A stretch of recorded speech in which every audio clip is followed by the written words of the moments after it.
Welcome to the Real Estate Leading Edge podcast, where every week we interview a top producing agent who will share with you exactly how to grow your business and live the life of your dreams.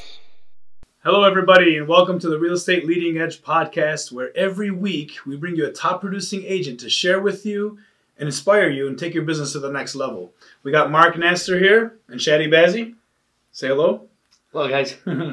All right, so we're very excited. This is actually episode number 2, and last week we began, and look, if you missed episode number 1, you definitely want to go back and watch episode number 1, because in episode number 1 we had one person sitting to my left, Mr. Robert Kabani. We had another person sitting to my right. Combined, they're gonna do over 600 transactions this year, and we shared like literally all the essential, most important ingredients on how to get the edge so you can go to the next level.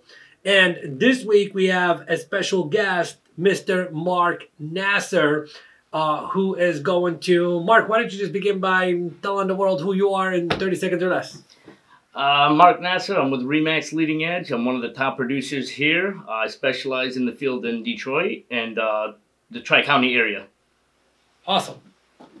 So I think you and Robert have known each other longer than I've known you. Correct. Right? How long have you known him for? We've known each other, I'd say, 7 years now. Wow, 7 years.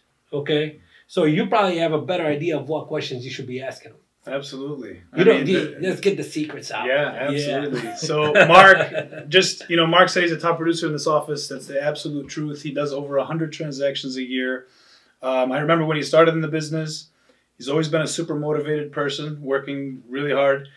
Mark, what do you think causes you to be motivated to do that many transactions? You know, the average agent does 3 to 5 transactions a year. So you're doing over 100. What motivates you to do 20 times more than the average guy? I don't want to be the average guy. Mm-hmm. You know, when I come into the business, I come in with a mindset of, to be the best, you got to beat the best. And I go off of that on a daily basis. So it sounds like he's highly competitive, which is an ingredient of a lot of top producers, by the way. So you to be the best, you have to beat the best. Correct. Tell us more about that. Okay, and when I came in the business, my background was in insurance, so I always had the sales.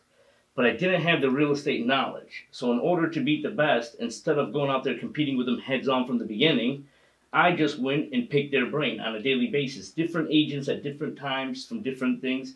Took everything I learned from them, crammed it, went.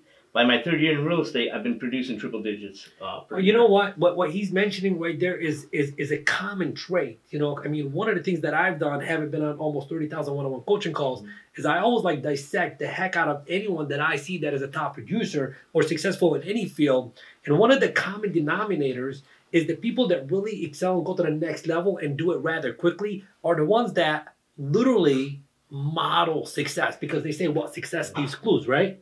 So in essence, what you've done is you're like, who are the people that are doing the things that I want to do? And you go pick their brain, right? Correct. And then you model them, right? See what they did and try to tweak it to my version of it. Because history teaches you learned off the mistake of the previous person. Yes. So I see what mistakes they did. For example, when I came in the business, I wasn't fortunate enough to pay $1,000 a month for training, for coaching. Right. So I went, for example, and I would ask Rob, what do you do in this situation, knowing that he was being coached? Right. He would tell me, and I would ask somebody else that was going to a different coach. Right. And see from the 2 schools of coaching what they learned and try to implement that into the Mark Nasser version of it. Got it. So in essence, I think I hadn't noticed before, but like you kind of mentored him. Absolutely. Along the process. Okay. Absolutely. And that's another thing I love about like literally being aligned here, is because, our motto is like leaders creating leaders. And, one of the things that you talked about in episode number 1, and you talked greatly about it, was the importance of a person believing in himself. Absolutely. Okay. And, when you first got to know Mark, did he come in with the attitude of, I believe, or was this something he had to work on? I mean, what can you two, share about that? From my perspective, in Mark's case, and I'll ask him his own opinion about himself, but in my perspective, Mark came in with a high level of self-belief, even though he had no proof that he was going to be able to do it. He came in being like, what do I got to do? And then trying his best to absolutely do it. But Mark, how do you feel you came in with, because we talked about this in episode 1, which is having the belief that you can do it has to come first before you can actually make it happen in reality. So and I think that you had that belief, but do you feel that you had that belief, and what do you think caused you to have that belief? One, I was so motivated that giving up is not an option. I can't give up. I cannot fail. So the only options I have is to succeed. There's only one way up. Mm-hmm. You know, so I figured, okay, if I stay focused and I pay attention to what I'm learning, like I said, from everybody else, that's what drove me to just say, okay, when I looked and I seen it, I'm like, man, these agents are only coming in 20 hours a week and they're producing 30 units a year. What about if I put in 60 hours a week? How much would I produce? Then later on, I figured, how can I work 20 hours and still produce 100 and something units? I wanted to, in the beginning, I just wanted to maximize, get my name out there. Mm-hmm. Once I did that, after that, I reversed it to work less hours and produce more, be more effective and more efficient. Is how it came down to it. Pretty excellent, Mark. Yeah. Love it. And, another thing I recognized about you immediately when I first, started working here in the office is you're a sharp-dressed man. I mean, can you talk about the importance of, like, dressing the part? I mean... Well, it's like this. They want to see how beautiful you are. Thank you. Somebody told me a long time ago when I first came into business, I came in at an early age, still in high school, actually. I was interning, and then that's how I got the job. Yeah, actually, let me just interrupt the question and redo the question, okay? Because you have a great story to tell of where you began and how you began and how you got here. So can you take us back to how this all started? Okay. In 1996, my brother opened 1995. I'm sorry, my brother opened up an insurance agency. 1996, I went to go intern to work for him because I was required to get a job while you're in high school. So in the first 2 years I worked there, I would have to say I was very rough and rugged. So my brother had to, the terminology he used was de-ghettoize me because he thought I was too much of a hood to be a professional. Before. To be professional. Say that one more time. De-ghettoize. It was a program. We got to spell that on the screen. So I love it. So then him and a coworker, Carmen Martinez, she was kind of like my mentor, and my brother Adam Simpi they were mentoring me in the beginning. So first thing that they told me was change your look. Change your hairstyle, change the way you dress, completely change the way you dress. So, but at that time I had hair. I had hair at that time. And then first thing I did was I went and I didn't have suits, so I bought shirt and ties. And I would mix them up. And then as I progressed and time went, and I was getting more name recognition, I dressed up more with suits. And to the point where when I ran into lawyers or anything, they assumed I was a lawyer by the way I dressed. And then I noticed that it was catching good attention, the attention I wanted. And when I meet clients, they would say the same thing Shadi would say. Well, you're dressed very sharp. Most agents don't come in here dressed very sharp. So I would advise any new agent or up-and-coming agent to always dress the part because you never know when or who you will meet at any moment. Yeah, you can do business with. Very inspiring. Yeah, very, very, very, very inspiring. You're a sharp-dressed man, too. Thank you. Yeah, I mean, I believe that when we're doing business with people, they want to feel that they're dealing with a professional. So you want to look the part. It gains you an authoritative feel as well. It helps your confidence. That was like in my early days when somebody told me this and it stuck in my head and I could never get it out. They said, if you were to go see a lawyer and the lawyer was wearing a tank top and shorts, would you sit there and consult with that attorney, or will you walk right out? You feel with that attorney? So it works the same way. If you come to see a realtor, you're expecting to see someone dressed like me, Rob Shaddy, in a professional manner, not somebody that looks like they just came out of the gym. You know, makes a difference. I feel me absolutely. You know, and it sets the tone. It's a big transaction for people, and so they want to feel like they're dealing with a professional, and being dressed nicely goes with it. Love it. All right, so. Mark, so you went to work for your brother. Correct. So let's pick up from there and let us know what took place. Like, did you learn anything there that helped you become successful in real estate? Like, correct. What was it? What I learned that I didn't think about it then when I came into the real estate industry until maybe my third year in, I realized I learned how to, in the customer service, how to handle rejection. how to handle upset clients. I learned how sales. I learned how to the number. It was a numbers game. Not to say that you tell the client what they want to hear, but you don't make a promise you cannot keep. Mm-hmm. So if I tell you I can list your house for X amount and I'll sell it for X amount in X amount of days, you better believe it's going to happen, because I'm giving it to you with pure accuracy, pure facts, not just a random number out of my head. Right. You know? So that's another thing I learned. You cannot promise things that you cannot keep, and you must be patient. I think that's a good thing to talk about. I'm sure you experience that on listing presentations when you go, and it's like the seller has a specific expectation, but it's like, that, their numbers are wrong, they're off, they're unrealistic. How do you deal with that? Like, let's get Robert. Robert also does over 100 transactions a year. So what's your opinion on that as well, too? So you want to have a listing presentation that communicates the data to them in a way that they can't deny. So as you're going through your presentation, you want to draw their attention and have them and engage them in a conversation about the specific, for example, comparables in the area and what's been recently selling. And you want them to actually verify that this is what X, Y, and Z homes have been selling for. So that way they can kind of come in and choose the price range that their home will sell in. And typically people still feel that their home is worth a little bit more because they have an emotional attachment to it. But if you're communicating with them and they believe that you have their best interest at heart, either you may take it a little high in some cases, but with the expectation that you may have to make a reduction at some point or make an adjustment. Or sometimes they'll just take a recommendation, especially if they're motivated to make that move.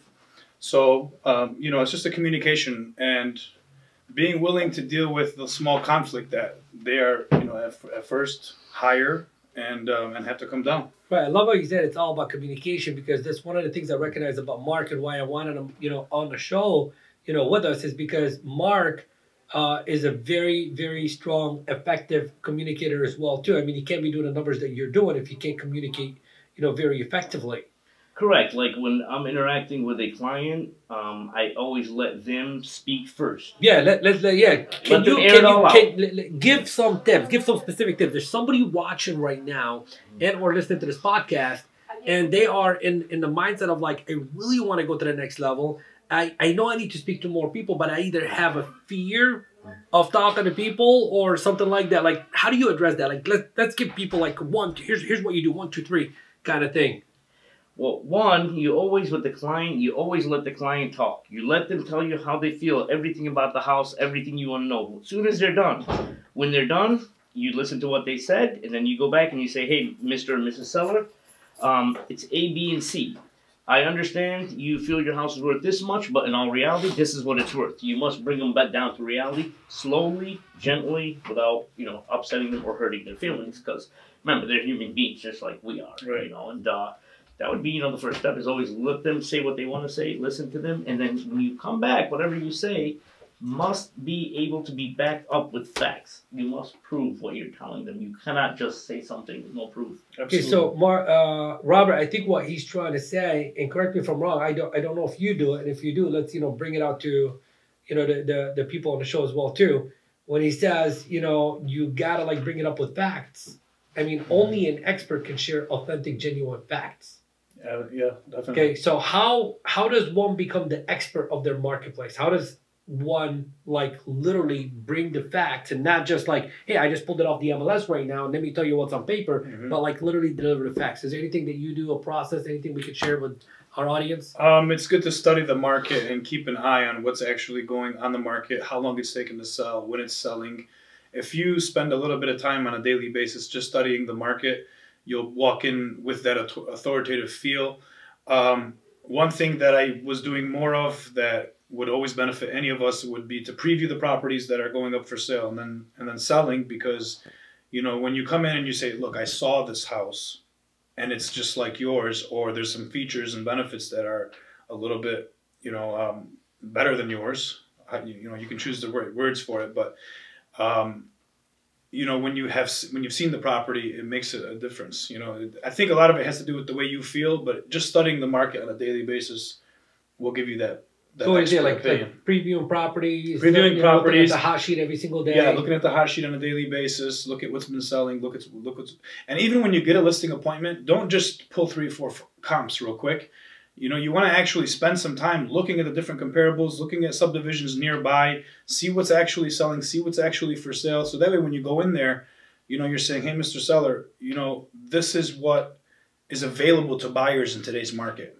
Do you think that they'll choose your home if it's priced here when they can go to the subdivision next door and buy this one? So you want to really do a nice thorough search before you go to your presentations. I think as real estate agents, we need to spend a little bit more time preparing for our presentations. Yep, you're absolutely right. So what do you think, like our audience, I mean, we have people watching this, you know, video or listen to the podcast who are like literally starting out in real estate. You know, some are doing maybe about 25 deals a year, some about 50, 75, and people are striving to get to your level. You know, what are some of the things that you think we need to be asking Mark to extract from him to help out our audience?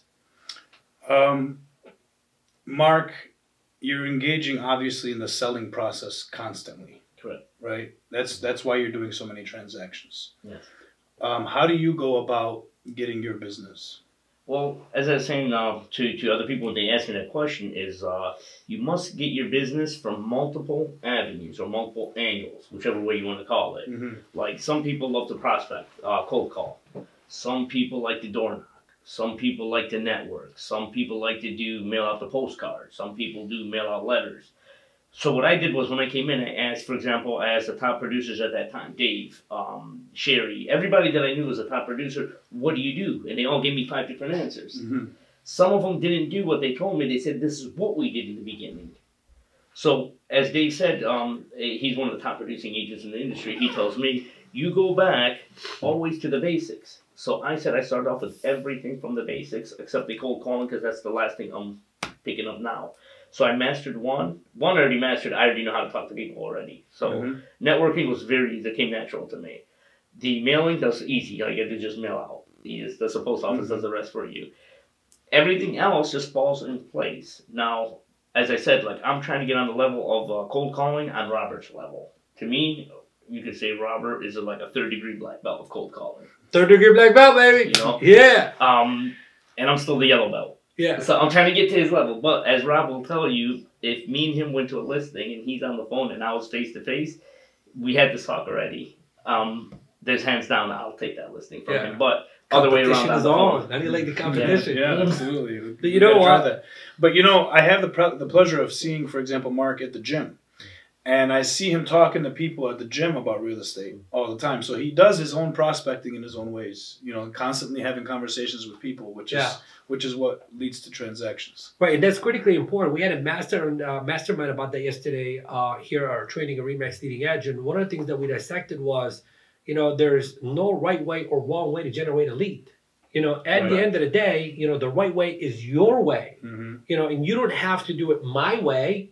You know, he's not doing it your way. You ain't doing it his way. Yet you are both doing the amount of transactions most people strive to do. Right. But he did say something that I want to piggyback on that was critically important. It's the first time it shows up, even in my Top Listing Agent podcast.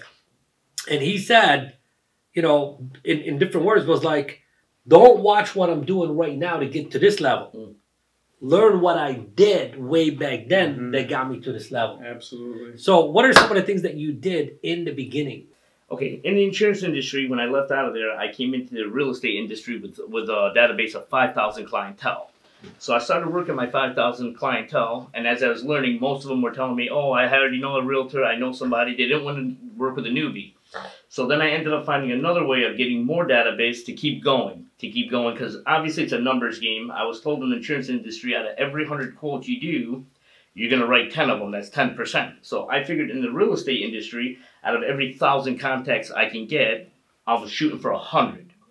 You know, 100 deals out of it. I know in the beginning that was kind of high. Everybody looked at me and thought it was impossible. So I figured, let me find another way to get this. How did I do it? I found out that everybody was avoiding the city of Detroit. So I'm naturally born. I'm a native from the city of Detroit. So I worked my natural market. By doing that, that's where I picked up multiple investors, and then the database just grew and grew and grew by those investors, because each investor would refer you 3 investors, and each investor, they give you more and more. Then I was introduced to property management companies, built up relationships with them, and then that's where some business came from, but I don't want to say most. So my business comes in as diversified from, like I said, multiple angles. This way, not one individual or one source can control my business. I control my business. Wow, that's a different way to do business for sure. Correct. So how many listings would you say is the most you've taken from one client? I just picked up last year at the end of the fourth quarter of 2018, 185 listings From one client. from one client. Yes. One client. Yes. 185 listings. So I'm assuming you're gonna do over 200 deals this year, not just 100. What's the goal for this year? 200 units or so 200 units. 200 units. Over 200 units. Minimum 200. All right, beautiful. So over 200 units is the goal this year. What else, Robert? So with you doing all those, 185 listings, you must have made some pretty strong investor buyer contacts as well. Correct. With this investor, I had no knowledge he had this many properties. I honestly didn't. He started off and he goes to me, here's 15 properties. How fast can you sell them? My reply to him was depends on the price you want to list them at.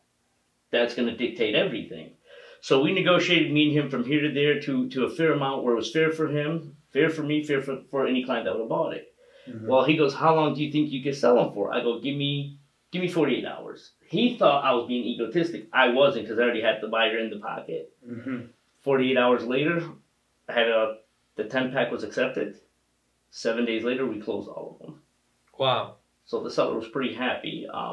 By the end, when he gave me those, by the end of the fourth quarter in 2018, my seller made just a little bit over $1 million in his pocket. Wow. Wow. You know he's going to tell the world about you now. He actually did. And then he referred me a buddy of his who owns 215 properties. Right. Which I'm working on those now. Wow. Wow.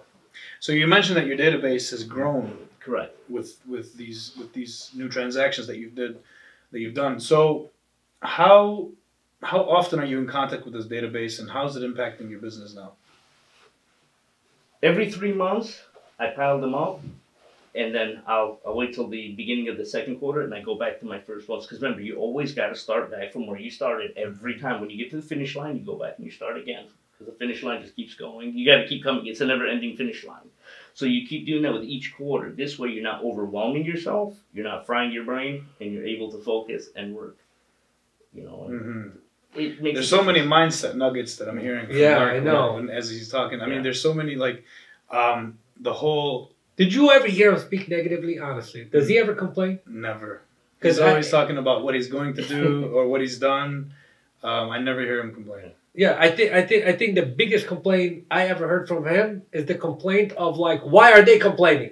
And that's there's really nothing to complain about. If you're there, you're doing your job in this real estate world, Rob will tell you, you can go from zero to a hero. It's up to you. It's up to you how motivated you are, how dedicated you are, and how much you're willing to learn. That's the key part that most people leave out, the third part, the learning part. Mm-hmm. They just expect to come in and it just falls in their lap. Which they don't. So when you say learning, what specifically are you talking about? What can you share with the audience right now that would help them? By me saying learning is always ask anybody that's top producing, what they're doing, how they're doing it. Ask them what are their daily routines. You want to see what they're doing. And like I said, what one person does might not be what everybody does. So basically asking multiple people and collecting information. Correct. You want to get ideas from different people because... trying to find a system that you think will work for you. Correct. And then you see which system works best for you. Mm-hmm. Like for me, I would have to say my strong spot is the networking. I dominate the networking. Like Mike Tyson in his prime in regards to networking. Excellent. That's how I feel. Like when I walk into the office, I'm not competing with anybody in the office other than myself. Mm-hmm. You know what I'm saying? But if anybody would like to compete, I don't back down. Yeah. But you're competing with yourself and the plan that you have. Yes, I will compete with myself. I promise myself that I will do better than what I did the previous year. So far, I've been doubling up my production of the previous year. It's always been double what the previous one was. So last year I did over 100. This time I want to do over 200. And then I want to go over 300, then over 400.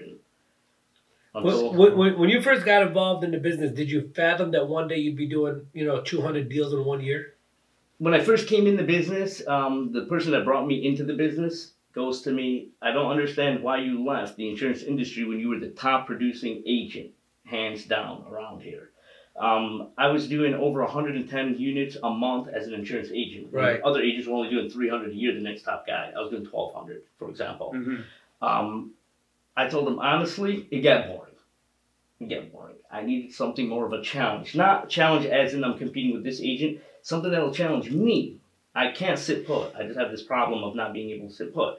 So I needed something that would challenge me. So everybody's always complaining about how real estate is so difficult, how people come in and they're out. And when I came in, everybody underestimated me and thought that I was going to burn out and crash and be out in the first year.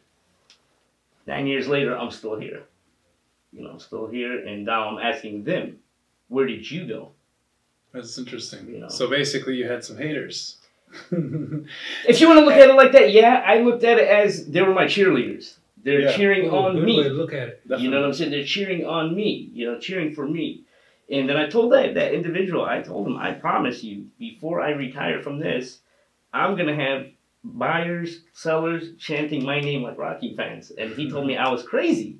And I said, that's the same thing I was told 22 years ago when I got in the insurance business, when I told them I'm going to be number one. So now all those that doubted me are not going to doubt me. Robert, don't you love this guy's energy?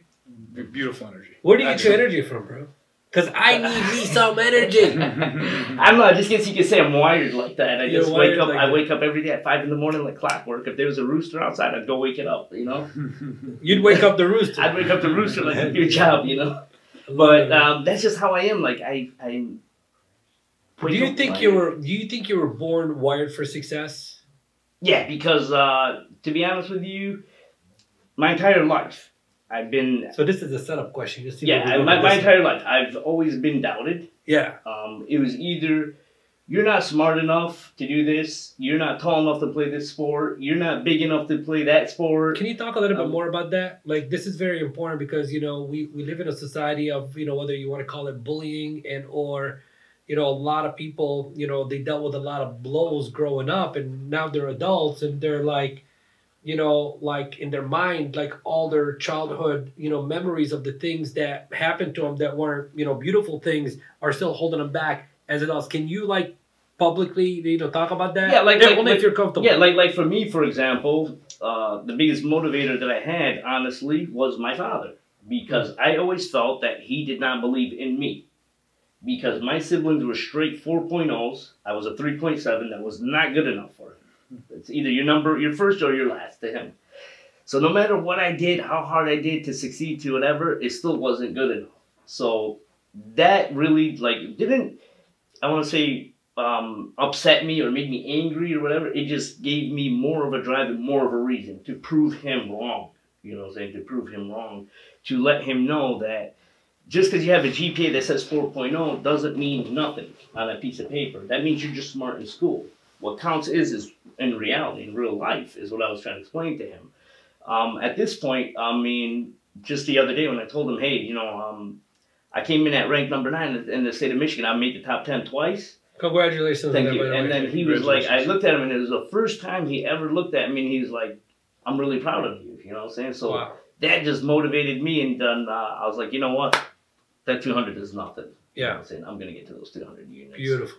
But again, going back, most people used to doubt me. When I was in school, they put me in a program called Gifted and Talented. See, I didn't know what it was. Gifted and Talented. I never even heard of it. I didn't know what it was either. But then they put me in this one program. There's only five other students. Well, later on in life, I come to find out, when my son was born, they diagnosed me he's autistic. Come to find out, I had the same exact traits as he did, not knowing this whole time that I was autistic. Mm-hmm. So that's why, for example, when the cold calling is difficult for me, but everything that's difficult for the average person comes easy to me. But at that time in the 80s, nobody knew what autism was. You know, they always just thought that. So are you saying, just so I'm clear on this, that you are autistic without you even knowing that you are autistic? I did not know. Yes, I Okay. did not know the So characteristics. this right here is a mind-blowing thing. So watch this. So back then, although you had all the traits of an autistic child, Yeah. nobody slapped the label on you. No, because what I did was, And because no one slapped the label on him, you didn't act as if you were. no, they always made me feel like I was lesser than everybody intellectually. Like I wasn't smart enough, is how people would always say that. So in order for me to prove my point to them, I would excel beyond expectations. You know, that would just motivate me. Like when you doubt me or you don't believe in me, I will do what I have to do to prove my point. You know what I'm saying? To get that clear across the board. So you like the challenge. Correct. I like. You like it when someone says you can't do something. Correct. Like I don't think you can do 300 deals this year. I work best when my back is against the wall. Yeah. When I feel like I'm pinned in a corner or something, and then that's when I'm like, okay, you have one or two options. You're pinned in the corner, and it's like wolves are coming at you. It's either what are you going to do? You're going to sit there and let the wolves devour you, or you're going to devour the wolves. It's your call. Then I look at it. If it's going to be me or them, it's going to be them. You know, the doubters is who. Right. The doubters are those wolves. You know, they're doubting me. They're attacking you, and they're trying to fill in this your head that you can't do this. This can't be done. That can't be done. Anything can be done if you put your mind to it. It's all a mindset. It's a mindset. Excellent. Like that canvas I have that you've seen. The canvas, you know, and it's a kitten looking in a puddle, and in the puddle it's in reverse. It's looking at a tiger. So as I was telling Shadi when he came to visit me in my office, I go, "That's how everybody sees me. That's how I see myself in the puddle." Love it. It's beautiful. Love it. So self-image obviously plays a big role. Yes, I don't care what anybody says. They can't stop my momentum. It's not gonna happen. You know, I don't care what they say. So you're allowing. I'm determined to succeed, and that's it. Exactly. Yeah. Other people's opinions are just how they are. Either doesn't matter to you, or you let it fuel you. Yeah, if their opinion is not in my best interest, it's just how they're to me. It's just, you know, I look at it as it's their First Amendment right. They got free speech. Okay. Robert, you've been around a lot of people. Okay, from here and across the country, networking, masterminding, being around people, and I'm just picking up on something, you know, with Mark, and you correct me if I'm wrong, because like I said, you spend way more time with him than I've only known him for a couple of months, okay, and he seems to like literally have an unshakable belief system in himself. Yes. And that's absolutely 100% true. He's got a very, very unshakable belief system. And then he also displays many of the characteristics of all the top agents across the country. I mean, you know, we're talking about he takes a challenge and he frames it. Somebody puts him down, he frames that as a challenge to excel. You know, highly competitive. You know, really strong work ethic, sticks to a schedule, dresses the part. Very high levels of customer service. So it's like, you know, these are the things that make a top agent. Right, absolutely. You know, and I got a question for you now, and I never even thought about, like, literally asking this question. I don't think I've ever asked that question. If I just walked in, okay, and I seen this guy across the way, you know, here in the office, and I would say to you, hey, Robert, who is this guy? What would you say? I would say that's Mark Nasser, Yeah. one of the top agents in our office. That's how I describe him. Mark Nasser, top agent. We thank you very much. Thank you. For being a guest on the Leading Edge, Real Estate Leading Edge podcast. And you know how we end it now. We got a new way of ending the podcast. By the way, we really missed Sherry today. Didn't we miss Sherry? Yeah, we definitely. Yeah, she's a little bit under the weather, and you know we wanted to keep this going. She's like, "No, you guys go do it. You guys go do it. I'll be in the next couple of episodes, etc." So, Mark, the way we end the episode is you are going to share a quote. I'm going to share a quote. He's going to share a quote, and then you're going to share a book. You're going to recommend a book. I'm going to recommend a book, and Robert's going to recommend a book. So, what's your quote? I would say my quote would be the student can only accomplish what the teacher has taught him. So, and in short words is the student could only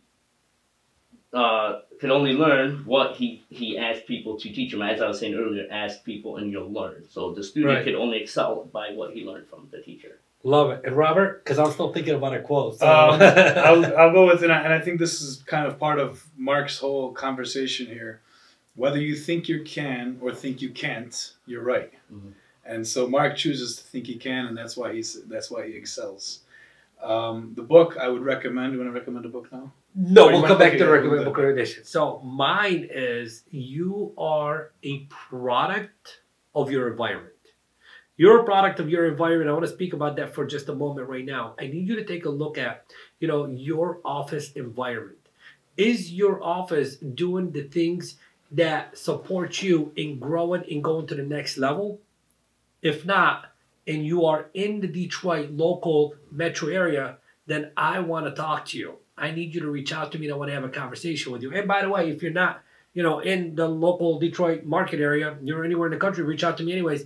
Let me help you, because that's exactly what we do on the show every single week, Robert, is you're coming in, you're giving up your value. You could be at a listing presentation right now, or you could be prospecting for a listing appointment, but you're giving back. Yes. You're giving back. Mark, 185 freaking damn listings. I don't know how the heck you made time for us right now. So that's freaking damn awesome. You're a product of your environment. Protect your environment at all costs. Change your environment if you need to change your environment. And now we're going to do book recommendations. Do you want to go first? Sure. Good. I don't think we recommended this one before. It's The Subtle Art of Not Giving a F. Oh, F like in, F. fun? CK. There's the great F book. bomb. It's not what you'd think. Okay. It's an excellent book. Excellent book. Okay, what are you going to recommend? I know the book is, I believe it's the one Napoleon, the one I gave you. Think and Grow Rich. Yeah, Think and Grow Rich. Yeah. I believe it's what a book that is. It's a long book. It's long, but I can tell you it is good. It has you. If you're already motivated, you'll be extremely more motivated. Yeah. And if you're not motivated, it'll motivate you. Awesome. Love it. Love it. Love it. All right. So the book that I'm going to recommend this week, I'm going to recommend constantly more of the classics that literally made a shift for me and a difference for me, and got me to become the huge success that I am today. And the book that I'm going to recommend right now, it's a simple book, but a very life-altering, changing book if you read it correctly. Correctly meaning you actually not read it as a joy read, but actually dissect the lessons within it. It's called The Alchemist. So that is the book of the week. And it's a wrap. Mark, thank you very much for being part of the show. My main man, Robert, you rock, buddy. We'll see you guys next week. Take care. Bye-bye. Thank you for tuning in to this week's edition of the Real Estate Leading Edge podcast. If you enjoyed this episode, please share it with anyone you know who can benefit from the interview. And don't forget to leave us a 5-star rating and a positive review. Thank you, and see you next week.